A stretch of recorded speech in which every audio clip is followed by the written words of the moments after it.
Greenwood. All right. Well, we're live. Welcome to another Run Wild with Us. Ask Us Anything. I'm Lisa Kastner. I'm the founder and executive editor of Running Wild and RIZE Presses, and I am here with some of our phenomenal editors on Thursdays between 5 p.m. Pacific time and 6 p.m. Pacific time. And we are here to answer any old questions that you may have. So I know actually Rod and I were just having a convo around, what do we want to talk about? And I know, Ben, there were a couple things that you wanted to chat about. So I lay the floor over to you.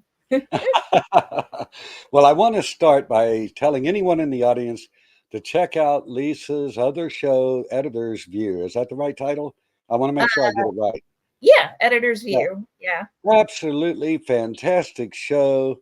The most recent episode was Lisa and Ben White. Mhm. Fascinating, fascinating insights in that. Everyone that sees this video, check that one out. You won't regret it.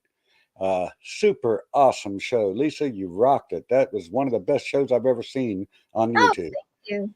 That was really, really great. So well done. You.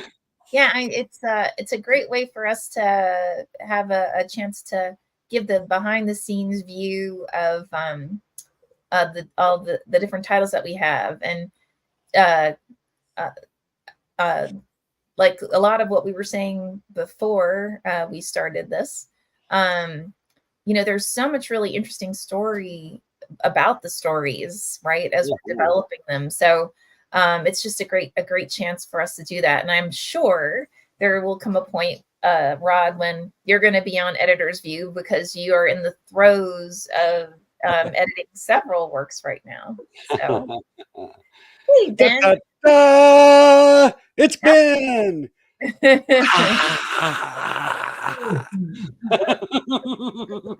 I knew I could find it.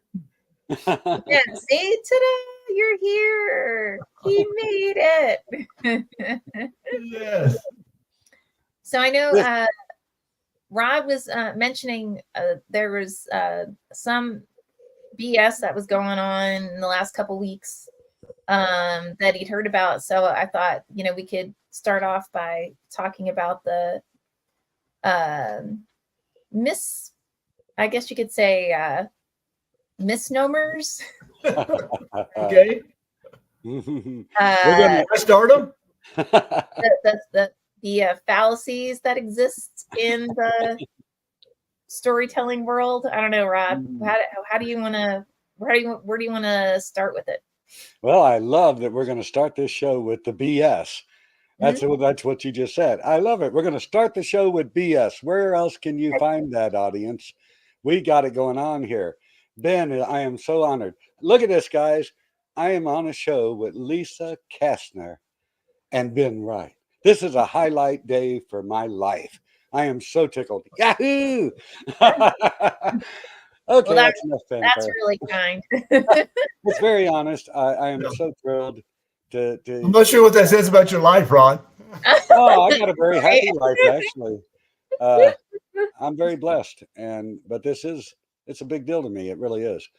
On the BS note, we were saying before the show, in the last 30 days, I've heard some of the most bizarre things uh, in regard to writing Mhm. that I thought I'd comment on one or two and see what you guys think as well. Okay. Um, but I want to say to the audience, particularly to any writer that sees this show, okay, writer expectations. Mm. I want to suggest and advise to all writers eliminate expectations. All they're going to do is disappoint you or get you in trouble. Mm. Forget about expectation. Nobody knows what's going to happen tomorrow. Nobody knows what somebody else is going to do a week from now. And nobody can tell you that. And there's all these videos and posts I'm on all the social media, and there's posts all over the place. This was for sure going to happen. This you can bet on. Mm. Guarantee that any publisher is going to give you at least 5 grand for advance. And, just blah, blah, blah, all that kind of stuff. And the one that stirred me up enough to bring me up on this subject on the show The writer expectation. This one really got to me, and there's people actually spewing this out. And that is when someone tells you that most publishers and presses, as far as I know, that's interchangeable, right? A press and a publisher, same thing, right? Is that true? I guess it is. I don't know. I mean, Yeah, but sounds you like hear it. these. Yeah, you hear these things. I'm going to use the word publisher for the sake of just doing this. All right, but you hear them say, you know, most publishers will let me do this. Most publishers will do that. Whatever those things are, and there's tons of them, all different subjects.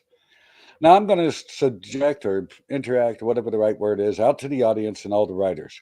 Let's assume for a moment that you're a prolific writer and you've written 100 novels and you've been published by 50 different publishing houses. Are you justified in saying most publishers will do this when you consider how many publishers actually exist? 50 is a tiny little pinhole in the number of publishers that's out there. Nobody knows what most publishers will do. I had someone say that most publishers will accept your first draft. You don't need beta readers. You don't need critique partners. You don't need to edit your own work. Send in your first draft. They'll accept it. Oh my. Now, I don't know most editors, or I'm sorry, most publishers. So I can't speak for most publishers. But guess what? Nobody can speak for most publishers. It is my advice to all writers, get rid of the expectations, do the best work you can, utilize beta readers and stuff like that to help you get your work, do your best self-edit that you possibly can before you approach an agent or a publisher. It's going to give you a better chance of being accepted. And it's just lazy not to do the work. So these videos and these posts that I'm sure you're seeing, because I actually did a little research and look, there's at least 50 on the screen right now that you can go look at that are ridiculous and full of crap, and they don't know what they're talking about, but they're telling you that that's a fact. I am pretty new myself, and when I first started out, I had no idea what was legitimate and what was BS on social media. I had no way of knowing. The only thing it really teaches you is time, dealing with the stuff all the time, day in and day out. I'm on my currently 15th hour of the day, and I've been working all day, and I see that stuff all the time. So yeah, forget about writer expectations, and for heaven's sakes, don't assume that all publishers are going to let you just slide in with your first draft mess and give you $5,000 up front and publish your book, because I just don't believe that's going to happen anywhere. And if it does happen in one little publisher or maybe two, okay, great, but don't count on it. It's so silly for anybody to even say that. Okay, there's my thoughts. Now we're going to ask the people that are experts and know a lot more than I do. Any thoughts, Lisa and Ben? I don't know, Ben, what do you think? I think you summed it up nicely, but it's there are so many out there that to generalize is a mistake, because to even think that most publishers would look at the wide range of writing that is out there is a mistake. So it's a two-way street between what they are looking for and what you have written. And I've heard it said that you need to write the book you would like to read, because you're going to have to read it 75 times before you get it published. Yeah. Yep. So it's a matter of doing the work and maybe not even being satisfied until it's out of your hands in the hands of somebody else. Yeah, I mean, it's funny. I just finished an email interview with one of our authors who asked me basically the same question. And, you know, I actually was asked a similar question as well at the Horror Writers StokerCon this past year. And there was this one audience member who was, I mean, honestly, kind of like livid when they found out that there was and I can't remember what book it was, but it was a new author. They found out that the author got something, I don't know, like $2,000 or something up front. And they were like, oh my, you know, like freaking out. Oh my God, how could they get only that much money? You know, and you know, and then the author had gone off about how you know, well, for that, the publisher should have at least minimally given them like a, you know, a ton of publicity and like sponsored them to go on a world tour kind of thing. And I mean, to Rod's point, you know, you don't know. You really, we have had books that you know, when we submitted them to like Kirkus Reviews and Publishers Weekly and so on, man, if you would have asked us, we would have told anybody, oh well, this book's going to be a bestseller, right? Like it's that we have literally had collections. We've literally had titles that were so fabulous. I would have placed a bet that it would be named among the best of the year. And when they weren't named among the best of the year, I was shocked, right? When it didn't get a starred review, I was shocked. And, you know, we had one instance even where my cat's driving me apeshit right now. Sorry. Anyway, she's decided that since I'm talking to someone, it clearly I should be talking to her. Anyway, okay. So we had one person who it was a short story collection. It was absolutely phenomenal. If you would have asked me again, I would have said that it would have gotten named by Publishers Weekly and Kirkus among the best of the year. And the review wasn't bad, but it wasn't a starred review either. And again, it really blew my mind that it didn't get a starred review. And we even had one where they said, you know, no one talks like this, right? Like at the end of the day, this is just a blah, blah, blah. And when I shared the review with some very well-known and prolific and award-winning authors, they were horrified and, you know, completely disagreed with the reviewer. And, you know, we had one instance where I went back to the reviewer and I said, you know, I completely respect your opinion. I'm like, but you just said that no one talks this way. And I know for a fact that, yes, people do speak this way. So I'm just wondering, like, do you want to consider reassessing your review? Which of course then they came back with like this huge horrific, like, you know, how dare you kind of thing. But I mean, you know, things move so fast. You never know who it is who's gonna be reviewing your work. They may not have the same vision you have for that story, and they may not understand what your vision is for the story, and that's okay, right? We've had books where it got like basically from one review, they said at the end of the day, it's just a blah, blah, blah. But then, you know, like Publishers Weekly or another reviewer came back and said, this is one of the best stories I've ever read, right? So, you know, there any kind of broad generalization that you may hear, anytime it's a generalization, take it for exactly that, right? And always remember at the end of the day why you wrote the story, right? Did you write it because you had a vision for something, right? Did you write it because you're setting up a new world for, you know, other people to enjoy playing in that universe, right? Did you write your memoir because your cousin told you, oh, you should really write your, you know, your memoir? Like you're the only person who can really decide why you wrote the story and what your vision was for it. And you're the only person who can decide whether you actually accomplished it or not, right? And again, you know, there are books that, you know, I was shocked when it was like a huge bestseller and sold in the millions, but there was like, you know, 20 pages out of a 300-page novel, and it was those 20 pages were absolutely stellar.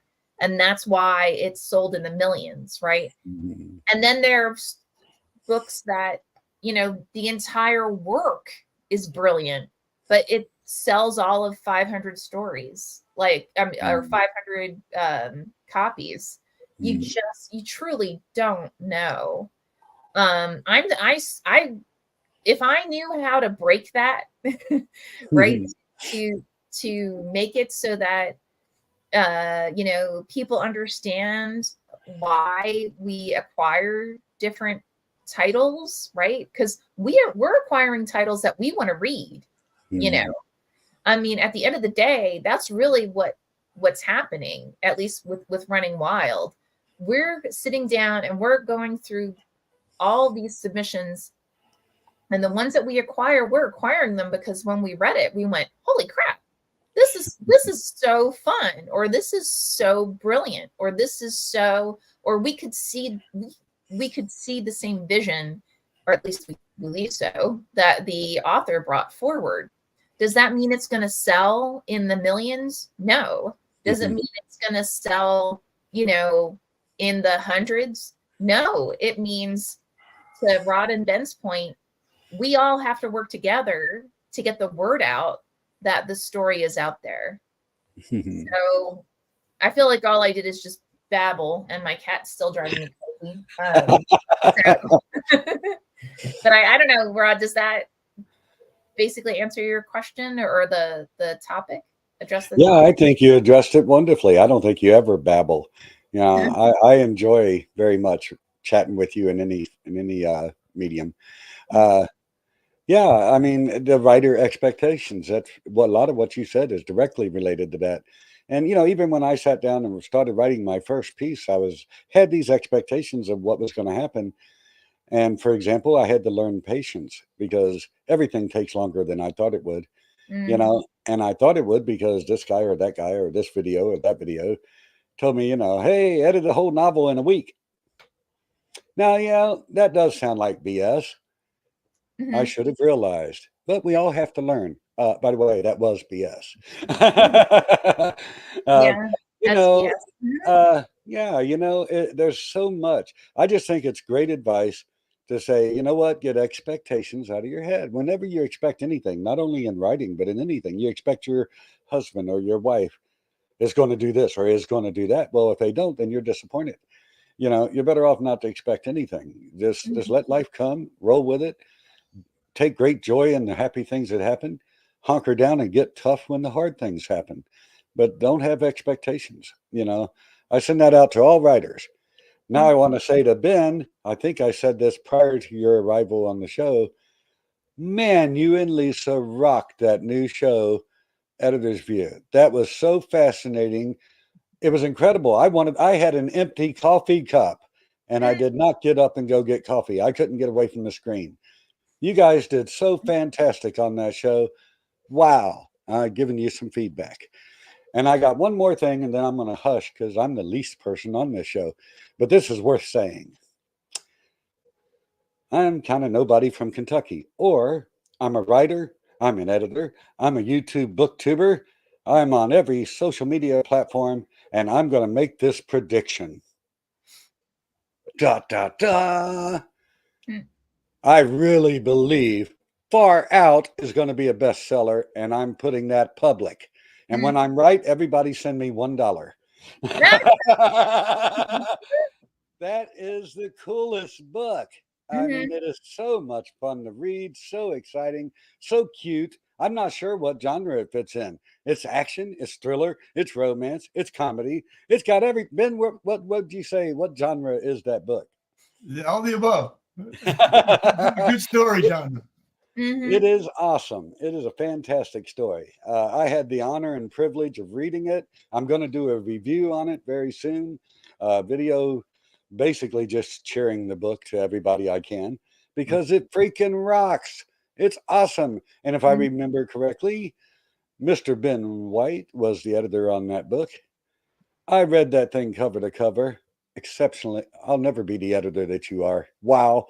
That is such a great book. It didn't God. need much. It didn't Huh? need much. We had it ready to go. But speaking of Kentucky and far out, I did hear from a readers group in Louisville that is going to recommend it to their members as well. Oh, cool! Yeah. That's awesome. Based on last night, based on the show last night. Oh, that's so awesome! Very cool. Yeah. Mhm. Well, yeah, and just to go back a second, I know a few authors who, they just submit their work like everywhere to see whoever might pick it up. May I suggest be more strategic about how you're selecting who you're sending your work to, because you'll be a lot less frustrated. You'll have a lot more success, and honestly, you'll get feedback that is more relevant than when you just do that like broad submission. And what I mean by that is go research the publishers, research what they've picked up, the kinds of stories they pick up. Look for interviews with the editors, look for interviews with the authors, so you can get a better sense of what it is that they are trying to accomplish, right? In the publication of the stories. And only you can decide when you see those interviews whether it's a good match, right? Because there's going to be some publishers that, in reality, all they care about is making money. And there is nothing wrong with that. But understand, if really all they want to do is make money, then what that means is you may have written a brilliant work, but if they don't think it's going to be commercially viable, then they're not going to pick it up, right?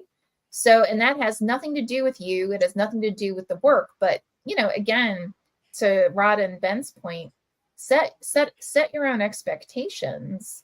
And, by really doing that research and doing your homework and figuring out like what is the best fit for you in your short and long-term goals, by keeping that focus, I think you'll be a lot less frustrated, and you'll find a lot more happiness. So I don't know. That's my additional babble. Expectations, don't set them high, don't set them low. And they work both ways. And I know we've talked about this story before. My piece, The Cuban, that got picked up for Running Wild Press's anthology of novellas. And I emailed the editor and said, "Are you sure?" Yeah, I remember that. And of course she said, editor, by the way. So don't set your expectations low either. When he sent me that email asking, like, "Are you sure you want to publish this?" I was like, "Do you not understand how brilliant you are?" And he's like, and it was if anyone read that email exchange, it was actually pretty hilarious. And we have had many similar ones in the last, oh my gosh, Ben, what, 5 years, 7 years, something like that. Was it 2017? Yeah, 2017, yeah. I think. Wow. Yeah. Mm-hmm. And it's funny, and like they just keep getting funnier. They really do. So Ben is the one who, for the World of Cure, when I submitted to Ben the follow-up family pack, which didn't have a title at the time, I still remember, I think you were like 50 pages in, and he sent me this email basically threatening me that if I killed off a specific character, he was going to disown me. And I was like, oh, well, cool. Then I've got your emotional engagement. So yay. And you want that. You want to have your editors, you want to have your readers so engaged that, they're like, what the hell are you doing? You're not allowed to kill that off this character, So, yeah. I added, and you accepted the addition. The character Eddie had to get in there with a name. That's true. Not just a walkthrough. Oh yeah, he was the baker's assistant. Oh no, let's call him Eddie and give him a future. Yeah. He's gonna get his own book at some point. We just need to figure out what we want him to be. I added him in the short story in the World of Cure. Eddie made it. Yep, that's true. He was my character, so I felt okay with that. Yep, that's very true. So, and Rod has some really cool news. You landed an editing gig elsewhere as well. Do you want to talk about that? Yeah. Well, anytime I say Running Wild Press, people look up and they get excited. And I guess I'm riding the coattails of that and getting some success from it. A very, very prolific writer signed with me today to do a whole group of her books, and I'm super duper excited. That's awesome. Yeah. So, you know, again, you guys are so freaking amazing. I mean, anything that comes anywhere near you turns to gold. It's awesome. As a matter of fact, I wanted to announce that very soon in the next few days, I'm doing a video of the top 10 stories I read in 2023. Oh, cool. And among them is something I had not heard of until recently called a poemoir. And I had no idea what that word meant until it was clearly explained to me. And on my top 10, well above Clive Barker, who's that guy? Mr. Ben White's Conley Bottom, one of the best things I've ever read. My wife flips, she still quotes it. Mr. White, sir, that is that'd be a classic. That's something that will be remembered for millennium. It's freaking awesome. Every word in that is freaking awesome, and it definitely is on my top 10 list. I wanted to mention that. Conley Bottom by Ben White. You want to go out and grab it. It doesn't cost hardly anything on Amazon. Grab it today. You'll love it. It is freaking awesome. Okay, there I am again. Blah, blah, blah. You think you're the one that blabs, Lisa. Listen to me sometimes. I'm just looking at Conley Bottom so we can Oh, super awesome. Yeah, great little book. Oh, it's fantastic. My wife tells everyone about the gopher in the bottle. She tells everybody because it's so freaking awesome. I don't know what inspired you to write that, Ben, but it's a work of art. It is incredible. Nothing in there that didn't happen. Ben says, well, I was inspired by a bottle of Jack Daniels and a bag of potato chips. I can see that. I can totally see that. Especially if it's like crinkles. Yum. Or like Cheetos or something. Like, totally. How fun. But, you know, I do, and I apologize. I do chatter too much. But I really think it's worthwhile to bring to the audience incredible works that deserve all the praise they can get. And Conley Bottom is one of them. It's a fantastic piece. I've never heard of a poemoir. And Ben, why don't you explain to the audience real quick what exactly that is? Because I know I won't say it right. Actually, I looked it up on artificial intelligence the other day, and artificial intelligence sounded like it knew what I was talking about. So I said, how artificial is that? Because it is my own genre. It's part poem, part memoir, or a memoir in a poem form. But just small snippets of it could be photographs or short stories, but they came out as poems and captured it very concisely, which was the intent. Beautiful work, because you also captured the imagination of the reader just beautifully. I mean, as I read it, I loved your stories and your memories that are in that poemoir. But there was no way to block that. It also made me think of my childhood and similar memories that I had forgotten years ago. And you really reach right inside the reader with that wonderful little book. And I can't praise it enough. It's fantastic. And I got Cure on my TBR. I can't wait to see if Lisa knows how to write. It's going to be so much fun. See, I'm curious to hear your thoughts about Cure. So, Well, I'm looking forward to reading it. I really am. Yeah. My TBR is crazy, but you know, you got to push those better ones. And ones that look really exciting, they got to get pushed to the forefront, you know. And Kira, by the way, has a great cover. Who came up with that? That was actually a combination of me, Ben, our cover designer, Amir, and then we actually at the time had a couple of interns that we had asked to like do a once over of the full story, and we asked them to give some suggestions in terms of how to tweak the cover. And so it was definitely a group effort. Yeah. Oh, Mhm. fits perfect with your whole theme of collaboration and teamwork.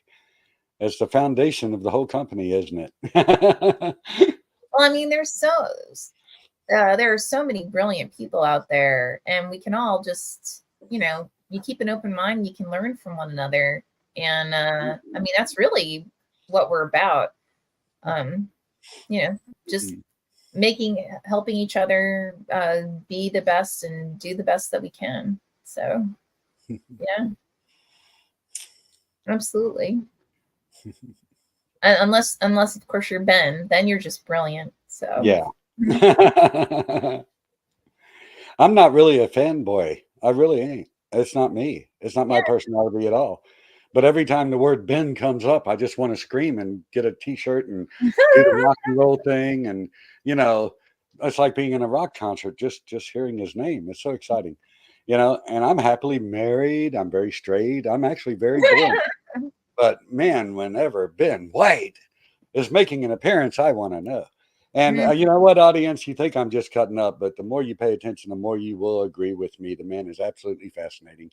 And read Conley Bottom, and you'll know completely what I'm talking about.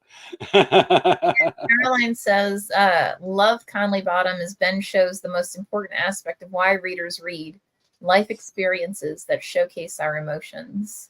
Yeah. Oh, where was that board when I needed it? Right. Well, I mean, and it's interesting because that is a really rare ability to take those emotions and then blend them with actions that really kind of make those emotions sing. And getting in the head of various characters, I mean, that's a rare skill, and Ben definitely has it. So, oh yeah, and I can't think of another writer, no matter what his level, that would come up with a gopher in a bottle. Just freaking awesome. And wasn't he a 40-pound gopher in a Coke bottle? Is that what it was, Ben? You can believe it or not, but the tornado that came through, the wind was so bad it sucked a 40-pound gopher into a Coke bottle. Oh my. My wife still tells everybody about that. She's in a checkout line at a grocery store and she's like, have you ever heard of this? Brilliant, Ben, because we're still talking about it. That's how freaking great it is. Really brilliant. Beautiful work. And don't forget, like, if you read something that you really enjoy, don't forget to share it, right? I mean, because there's so much out there that the more that you can, spread the word about those stories that are your favorites. I mean, that's the best thing that you can absolutely do, So. All right, guys, don't forget, this is your shot that you can ask us whatever the heck you want. You have us from now until 6 p.m. Pacific time, 9 p.m. Eastern time.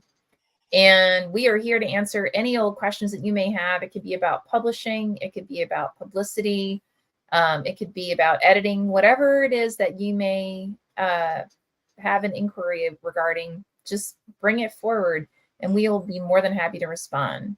If you are watching this and it is not Thursday between 5 and 6 p.m. Pacific time, 8 and 9 p.m. Eastern time, it's not a big deal. Just go ahead, toss your question into the comments section of whatever venue you're watching, whether it be YouTube, LinkedIn, Twitter, or whatever we want to call it tomorrow. Facebook, whatever it is, because we do actually monitor the recordings for any additional questions. And just go ahead, toss it into the comment section. If we're live, I'll be more than happy to repeat the question, and then we'll each take a turn at responding to it.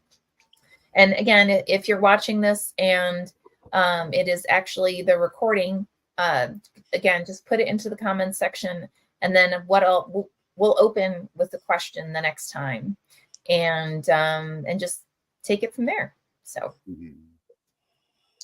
awesome. Ben, anything that you want us to cover today? Well, I think we can go back to that, and Caroline said the opinions and the critique and the things you're going to read online, which is not a very good source sometimes for anything. But I was thinking about, it's a book called The Sound of Poetry, Robert somebody. And, you know, it's standard MFA, read this, you've got to read this. And I did. I read it, and it hit me that what he was saying was absolutely correct if I was from New England. Yeah. Because New England poetry is going to sound very much different than South Central Kentucky poetry. But you've got to take that and filter it through your own personal perspectives. There's room in the world for a lot of different sounds of poetry, and it's very maybe pompous to come up with a book that says the sound of poetry. And that's the approach to any classroom or any education, any learning or anything you hear. Filter it through and critically think about what you're hearing. Is that correct? If there's parts of it that are correct, then take those parts and run with them. If there's parts that you just don't agree with, don't think because somebody wrote a book you have to agree with it. Yep. And it's you know, it should form your opinions. Somebody else's opinion can form your opinion, and they don't have to be the same opinion. And if you're not sure, ask your friends, right? Reach out to your favorite authors, ask them. You would be surprised at the wide variety of responses that you're going to get to a very basic question. And that's, to Ben's point, that's okay. That's we've all got opinions, right? And only you can decide how you're going to respond. So Caroline says, all right, trends. What do you see on the horizon this new year? I don't know, Rod, Ben, what do you guys see coming on the horizon?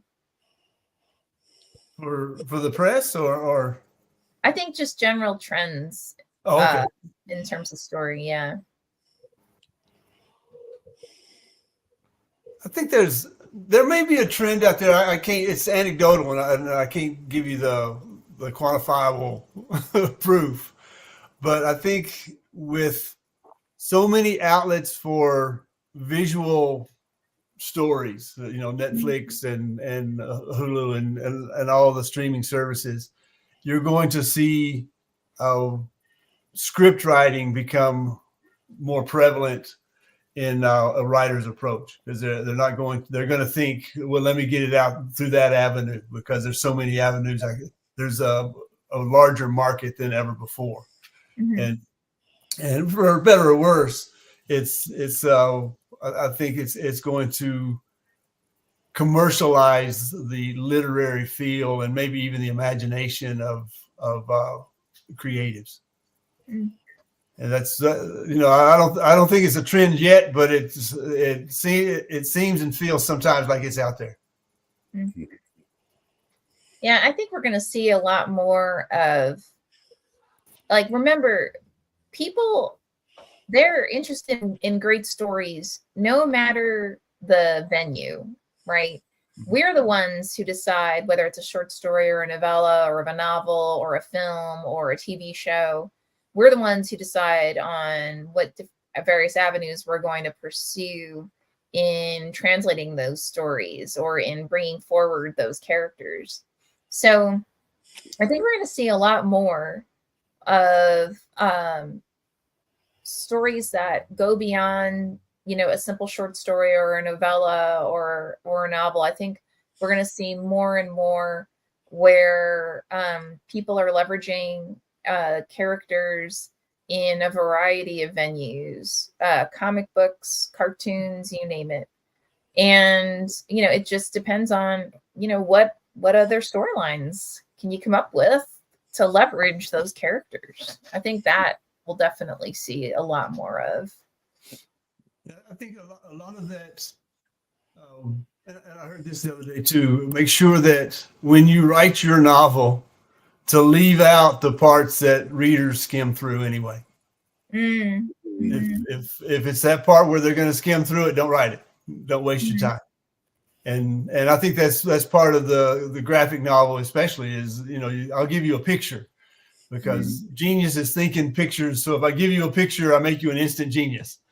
And and that's what the pace of reading in America for sure is speeding up. We don't have time to read that. It may have started with USA Today and the 8th grade level for the news, but it's a matter of how do you appeal to readers who don't read. And that's part of it. The visual aspects and the visual approach is part of it, definitely. The biggest compliment I've gotten so far has been one of my childhood friends. We've known each other, according to family legends, since I was 2 years old or 2.5. And of course, neither one of us remembers this. She's about 22 years ago.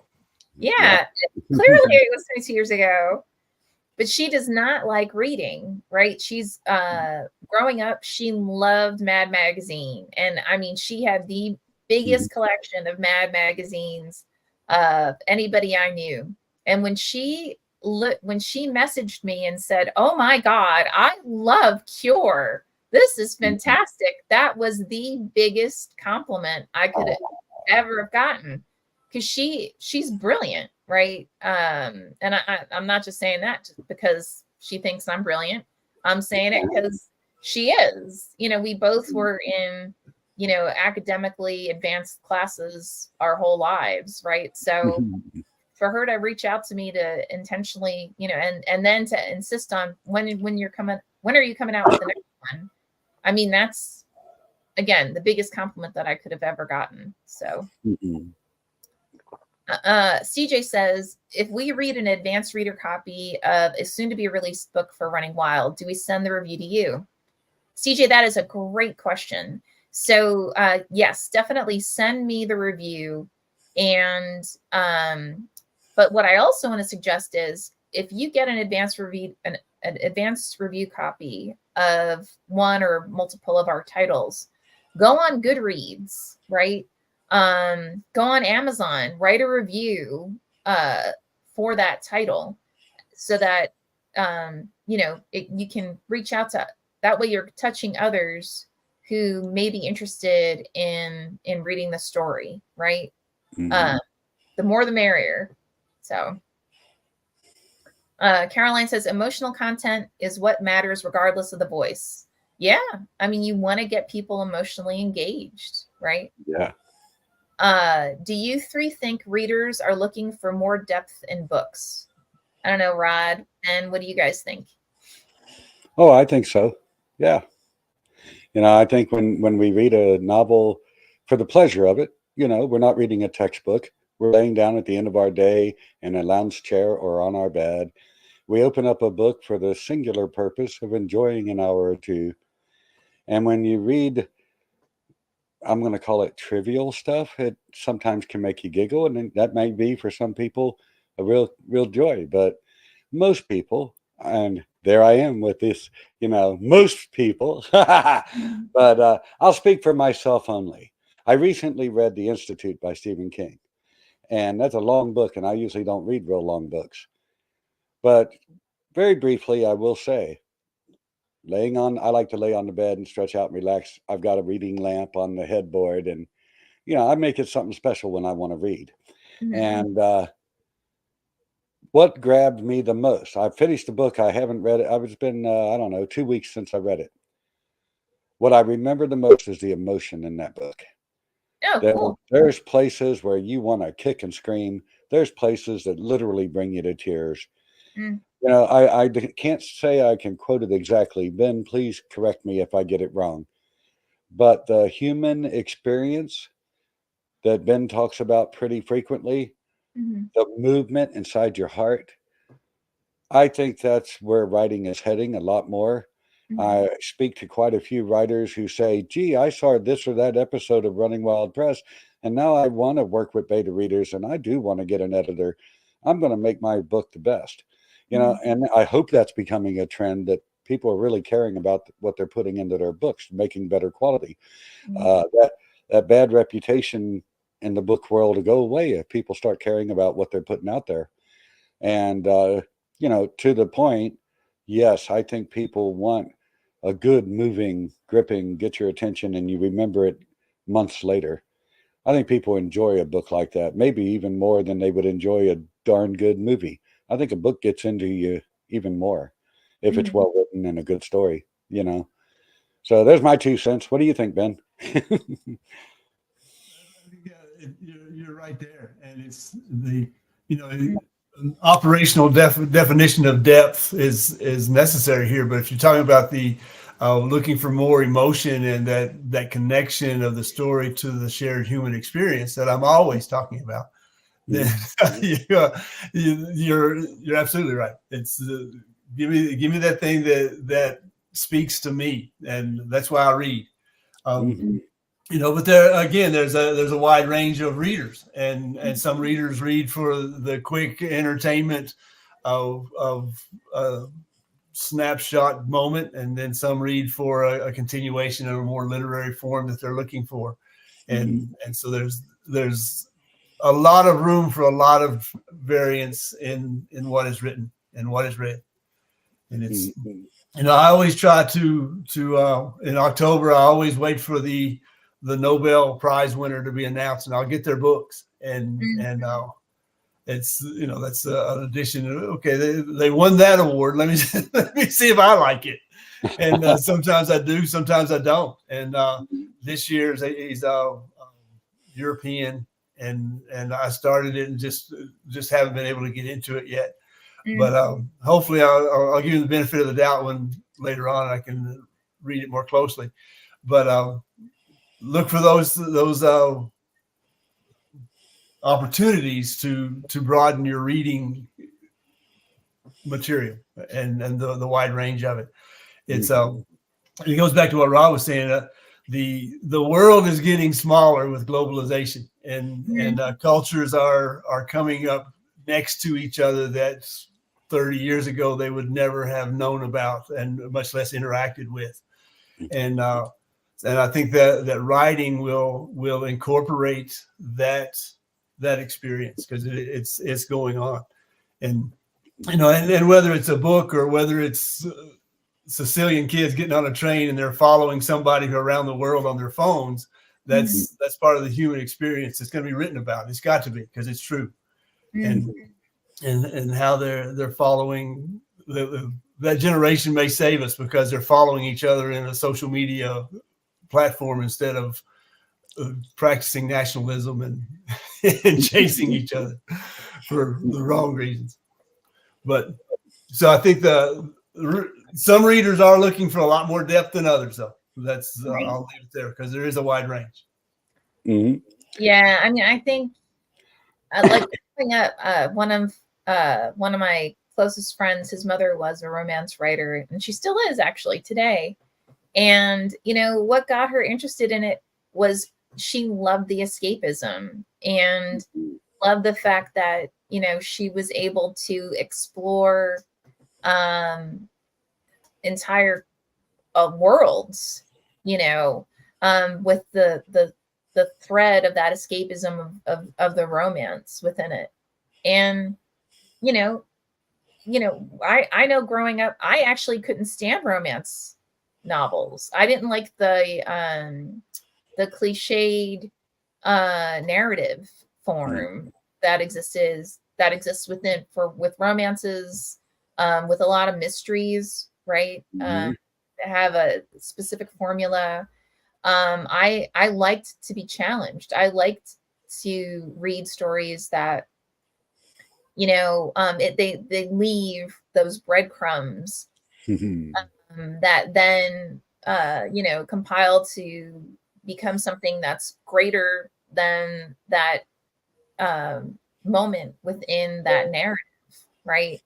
And I know I've gone through tons of different phases. I went through an erotica phase. I went through a thriller phase. I went through a Pulitzer Prize winner phase. I went through actually I still try to pick up that National Book Award every year, because for whatever reason I tend to my personal preferences tend to align with those that are finalists and winners for National Book Awards.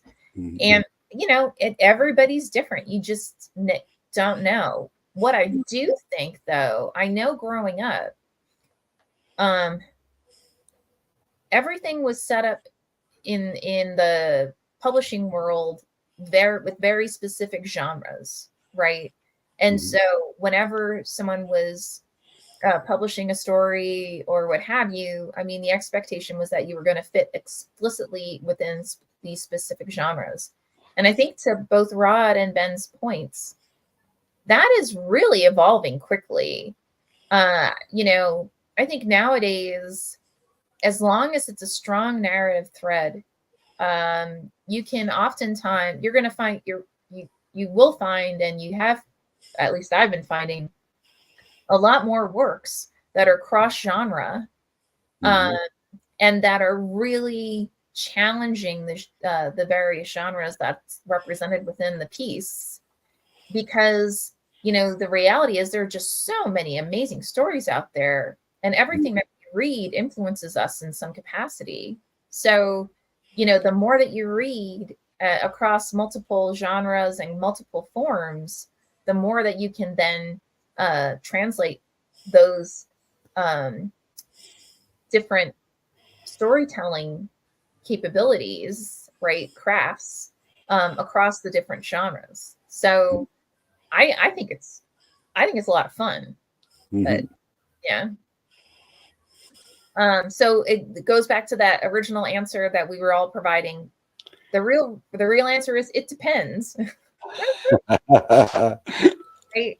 But the more great stories there are out there, the more great ways that we can look at leveraging craft across multiple forms. So yeah, I can tell you that I've always liked I'm really into horror, thriller, fantasy. I write that kind of stuff.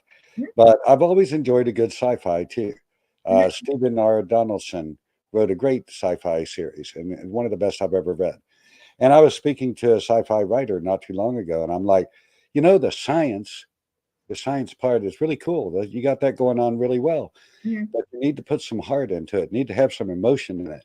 Well, this was an exceptional writer, and he went and wrote, with a little help from me, a little help, but the book that he produced is a sci-fi. And one of the beautiful things about sci-fi, and this book definitely does it, if you think about it, almost any sci-fi story you've read, it sort of has always been what is beginning to happen now in the writing world abroad, and that most sci-fi stories can encompass all the other genres if it wants to. You can have a sci-fi story that has a scary part. Then there's some like really cool romance. Then there's something heart-wrenching. I mean, sci-fi can encompass all of it. And boy, this fella really hit a home run. And I think you're right in that it's kind of broadening across the scope of all the different genres, that your story doesn't have to fit in this little cookie cutter mold, you know. Let yourself run crazy and just see where it goes. I think is really good advice. And well, you publish lots of books that I'm not sure exactly what the correct wording is, but don't fit in some little pigeonhole. They're books that are creative and completely new thoughts and ways of doing things. And that's the future. Let's bring out some new and exciting stuff that nobody's seen before. I think it's awesome. Totally. CJ says, I was talking with a few other thriller writers, and we all agreed that reading romance novels helped us write about relationships in our own stories. There is something in all genres that will help a writer improve. Oh, absolutely. Absolutely. Caroline says, real life crosses all genres. That's true. I mean, I think pretty much if you talk to, a lot of authors, when you ask them like what's their inspiration for their story, their characters, will oftentimes reference either people that they personally know or situations that either they were privy to or that was they were exposed to or what have you as a baseline for the stories that they've published. So yeah, absolutely. 100%. It's like we've talked about Shocking Pink, one of our titles. Shocking Pink is a novel set in the adult video industry, but it's really a story about human relations. And it just happens to be people who work in that industry. But at the end of the day, it's all about a real life crossing all genres. And you, I got to edit it because nobody else wanted to. So I can't edit that. But I took that approach and said, "Wait a minute. I just didn't have time. I just want to put that out." Somebody gave it to me, but it was really just about relationships, and it really doesn't matter what you do or where you work or whatever. And then there's as the discussion was going there, I remember a story that I was reading through for a selection for the anthology, and it was about a mouse who was on a trek with a sword and going to the tower to save the day. And as I was reading it, I said, "There's no way I'm going to accept this. I don't know why I keep reading it. There's no way I'm going to accept this. There's no way I'm going to accept this." And then as that mouse was climbing up the tower, he fell. And that's what sold me. I said, it matters when he fell. And of course I'm going to accept that. Why would I never say that I wouldn't? Because it mattered when he fell. And it was the shift. It sold me on the story. That is one thing that we are really adamant about. Like our anthology editors, they have the full final decision on what stories they're going to accept, right? And to me, that's really, really important because, one of the reasons that we started Running Wild, and actually I originally started Running Wild with a dear friend of mine, she decided at one point that she didn't, she was happy with helping start it, but then, wanted to move on, which was totally cool, totally great. But it was very important to both of us from the beginning, her name's Jade, that the editor has the final say in terms of what's included in the anthology, because we both knew so many amazing storytellers who just could not, seem to find a home for their stories. And, we didn't want to be the source of the limitations of that would be applied to those anthologies. We wanted instead to give the editors the freedom that so that they could accept whatever titles, to Ben's point, they felt, really mattered. And they could then help that author really bring those stories to the next level. So,